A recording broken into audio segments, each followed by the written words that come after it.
एका कावळ्याच्या डान्सला Cannes film फेस्टिवलमध्ये अवॉर्ड मिळालेलं कधी ऐकलेत का? नाही, तुमच्या ऐकण्यात काही चुकी नाहीये.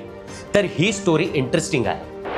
हा कावळा होता एआयचा पराक्रम. ग्लेन मार्शल या नॉर्दर्न आयरिश आर्टिस्टनं एक छोटंसं डोकं चालवणारं शॉर्ट फिल्म तयार केलं, द क्रो.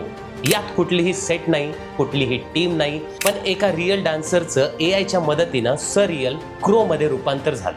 एका कलाकाराचा डान्स, पण फिल्ममध्ये तो कलाकार न दिसता कावळा दिसला.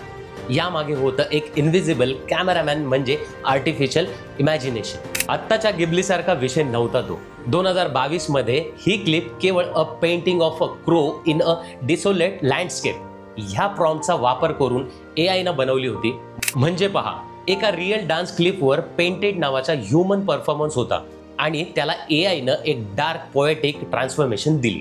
आणि महत्त्वाचं म्हणजे ही फिल्म 2022च्या कान्स शॉर्ट फिल्म फेस्टिवलमध्ये बेस्ट शॉर्ट फिल्म ठरली आणि जगभरात नावाजली गेली. जिथे एआय म्हणजे क्रिएटिव्हिटी मारेल असं वाटत होतं, तिथे तर क्रिएटिव्हिटीला नवं आयुष्य मिळालं. माहिती आवडली असेल तर लाईक करा, शेअर करा आणि आमच्या चंद्रकोर फिल्म्स इन्स्टा पेजला फॉलो करायला विसरू नका आणि आपल्या यूट्यूब चॅनलला लवकर जाऊन भेट द्या.